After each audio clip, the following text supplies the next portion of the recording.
Revelation 3493. From the 19th and 20th of July 1945. Turn. God's intervention.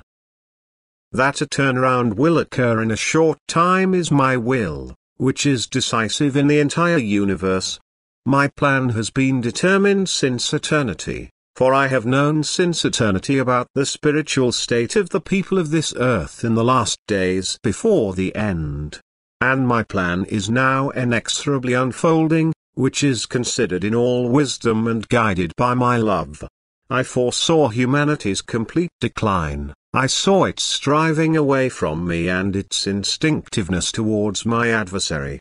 And therefore I put an end to humanity, which fully consciously wants to distance itself from me and turn towards my adversary. And now the time has come, and my love takes the last resort to point people to the end, to still pull them back at the last hour from the abyss they are heading for. Through love and through suffering I try to win them over. I gently admonish them, and where these gentle admonitions are of no avail I try to influence people through suffering, because they lust me and I want to prevent their complete downfall. Yet there is little success to be recorded, and the time is approaching its final end. And thus a redemption period comes to an end, the conclusion of which signifies a complete dissolution of what is visible to the human eye. A passing away of the earth in its external form and of all living beings on the earth's surface. But before that I once again point to the final event by allowing local changes to take place on a large scale in order to make the final end visible to people and grant them another time of grace which they can use for transformation if they allow themselves to be impressed by that event, which shall clearly prove my power to them. I want to reveal myself to people once again, admittedly in a most painful way, but only such a means can still be successful.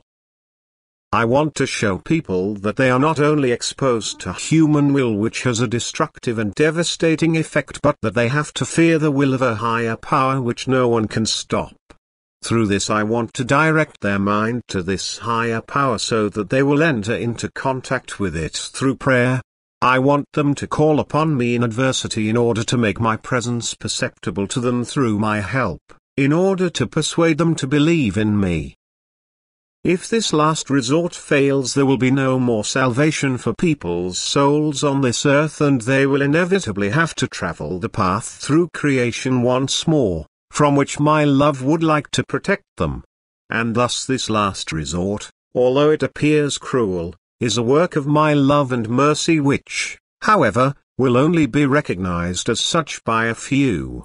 I have to plunge humanity into greater suffering because the suffering before does not bring about a change of their will. I have to burden them further. I have to let them get into living conditions which hardly seem bearable in order to induce them to call upon the one who can and wants to help them carry them, but who also wants to be acknowledged in order to approach people with help.